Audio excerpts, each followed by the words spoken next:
Hello and welcome to Kachwerken. And although my studio is nearly finished to do my videos in there, I thought I'd spend my afternoon with a lovely dog walk while also posting, or at least creating, some self-righteous and sarcastic content for the lovely YouTube. My channel Kachwerken is still small, but hey, we do very much the same as all the others, regurgitate all the same stuff and pretty much all have the same ideas. The reason we do this is because we're all, you guessed it, sheep. Anyway, the reason for this video that is probably going to be my first flammable one is Kemper profilers, or profilers per se. So a couple of days ago, watching some YouTube videos on the Kemper, stumbled across one guy. Video sounded awesome, the sound of the Kemper was just amazing. And well, obviously I was happy for him, but I was also happy for myself, because if I ever bought one, I would like to know that the thing actually sounds half decent. Anyway, there was a point in which in the video, how he explains that he couldn't get a nice profile done himself. He really struggled. So he went online, searched a bit, and found a website which sells the profiles. And exactly at that point where the rage burned inside of me. I think that's exactly where this whole thing breaks down, and that's exactly at this point where all these arguments for the Kemper, I feel, break down. If somebody sits there and profits from somebody else's intellectual property, I'll explain why I believe it's intellectual property. I think it becomes a real issue and something we should all be aware of. As consumers, we have the choice. We have the choice in what we buy and how we buy it and from who we buy. And if we start, which we already do, wanting everything for cheap all the time and getting everything from nothing or stealing somebody else's stuff, then we can't say anything about sending stuff to be manufactured in China and buying cheap copies of things and how it's ruining the economies of many Western societies nowadays. So that's one thing. But back to this argument that I have some questions to, and that argument is you can't own a tone or copyright it or trademark it, all this kind of shit. So the argument is that there's too many variables involved in the line of the tone, in the signal chain, so it can't be yours. So does that mean that the amp doesn't have a tone by itself? That all these people that say this have not put pedals and guitars in front of it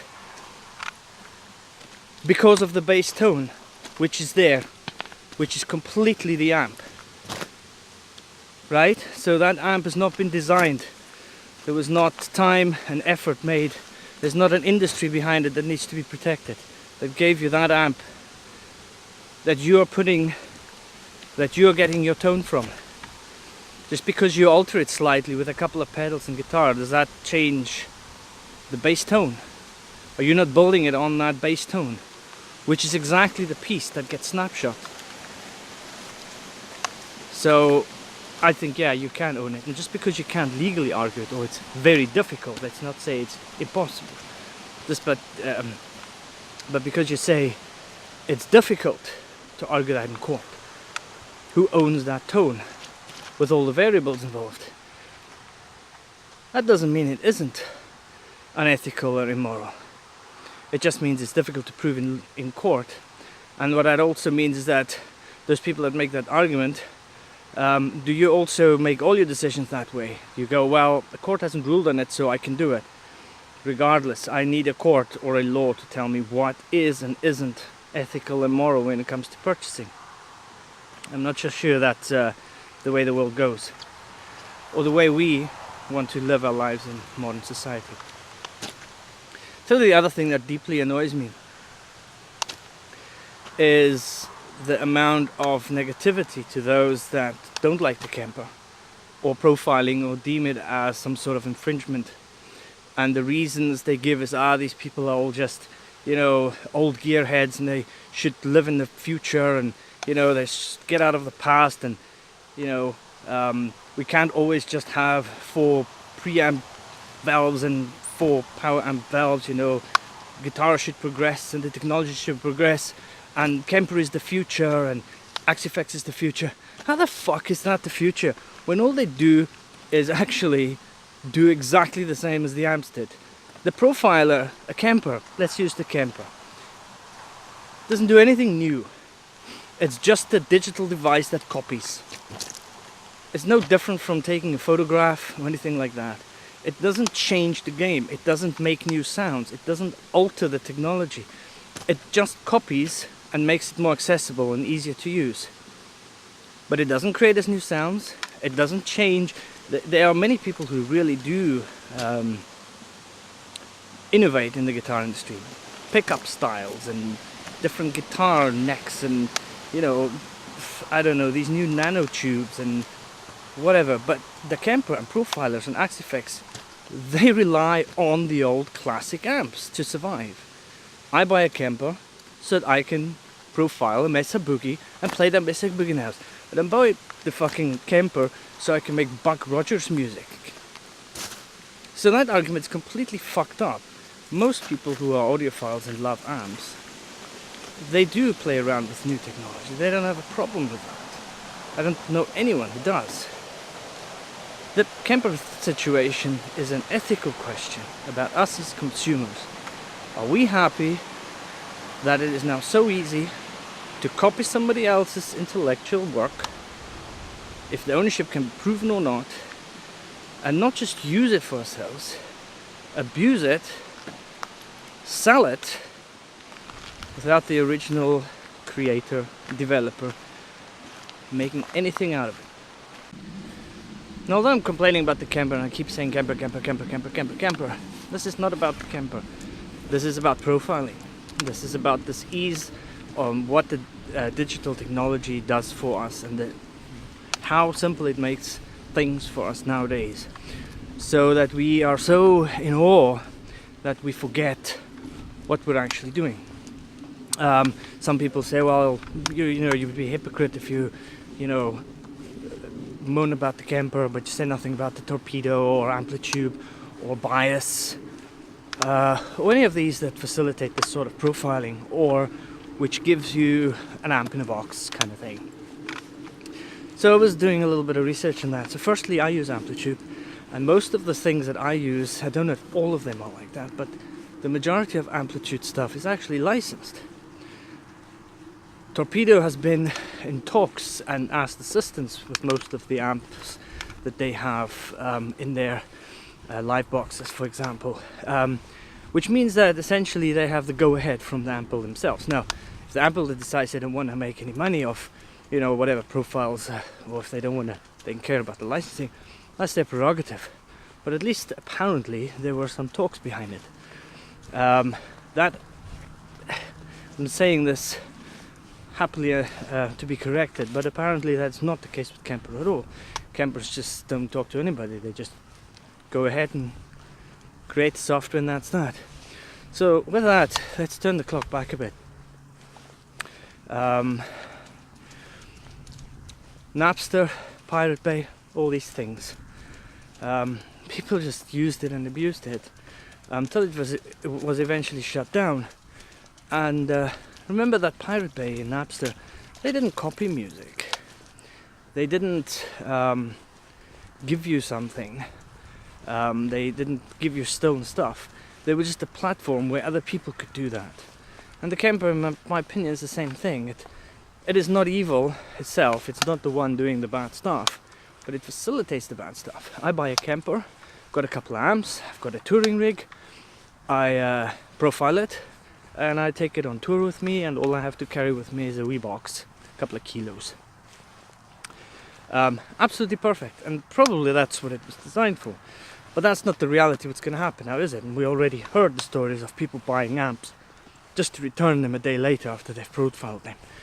So you're hurting the music store, you are hurting the original amp builders. Where does it end? We have here across from where I'm walking.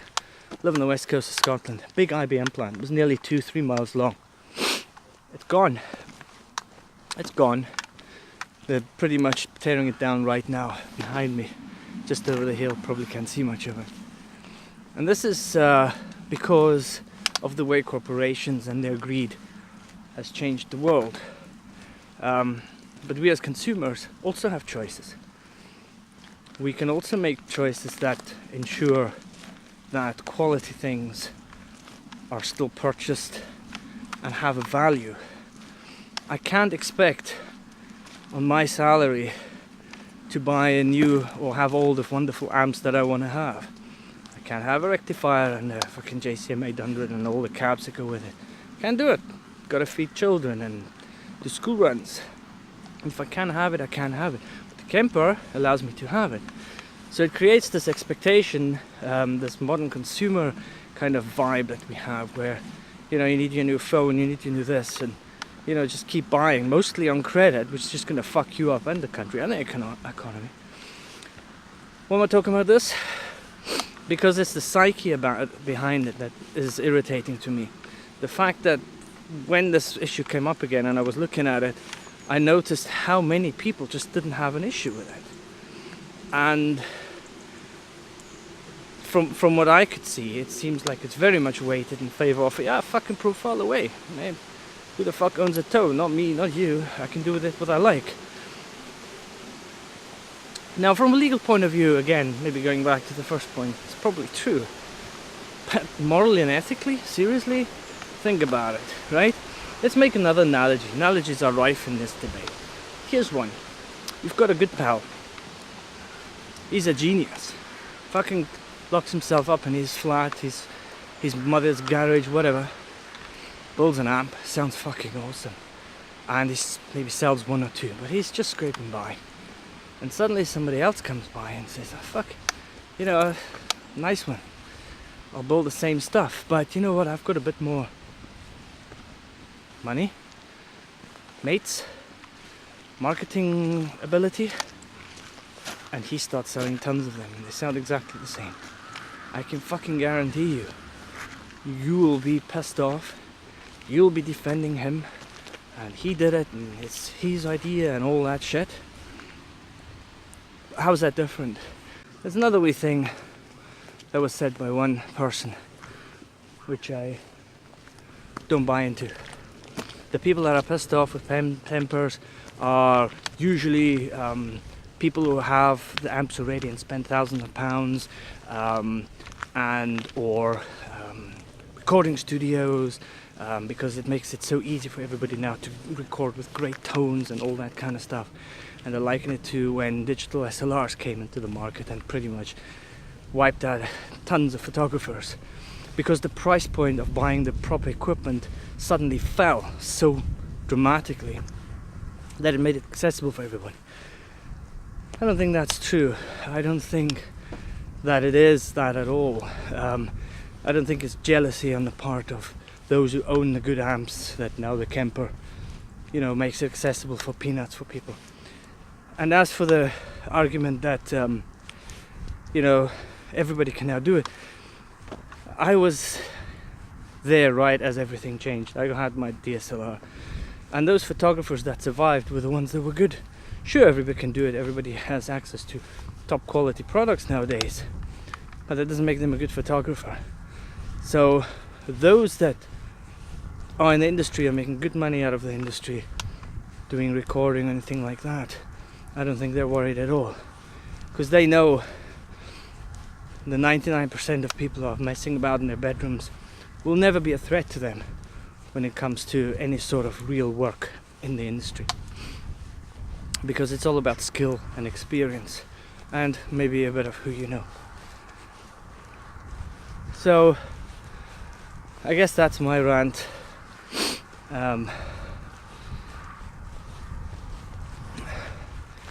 Yeah, I think the Kemper can very successfully be used as a digitizer of your gear, or in certain experiences, maybe even in a recording situation where a band brings in their amp and you profile it and use it in their recording. I just don't see a problem with that. But I do really see a problem with I can do it today. I can go to Guitar in Glasgow, put a bunch of amps on my credit card, come home, profile them on bias, and bring them back tomorrow and say, you know what, I didn't fucking like them that much, but now I've got the amps. And I actually wanted to play around with the profiling, so earlier today I profiled my Line 6 little shitty practice amp that I have standing next to me in the house. And I'll be honest, I was gobsmacked. It sounds just as bad profiled as it does in real life. I mean, there's no difference. It's like the shitty amp now in bias. It's crazy, actually, how close and accurate it does it. And going back to the first point, that's exactly where I believe this problem lies. I'm not buying a Bugera, 5150 clone, which just is a shit quality and the valves burn out all the time. And you might buy one that's good new, or you might buy one that's bad, but it's not the same. I want a 5150, end of. So it's not the same to me as that. It's a little bit more problematic because it's such an accurate representation of the amps, especially if it's done well. There's been another argument which I did actually kind of have to agree with, and that is that if we complain about the likes of profiling, then that is not as bad as copying in the way that Amplitude does, because Amplitude actually tries to digitally recreate every facet and every circuitry, and thereby creating this kind of amp simulation. I can only go back and say, well, as far as I know, Amplitude stuff is all licensed, and they are a bit more of an older and long in the tooth play in this industry, and I'm only going to assume that they are probably doing things a bit more ethical. For all the others that just hand out things that sound like, yeah, maybe there's a good point there. Maybe it is more unethical than actually profiling. I don't know. That's something I will toil over. Anyway, thank you for listening, and enjoy your moral dilemma.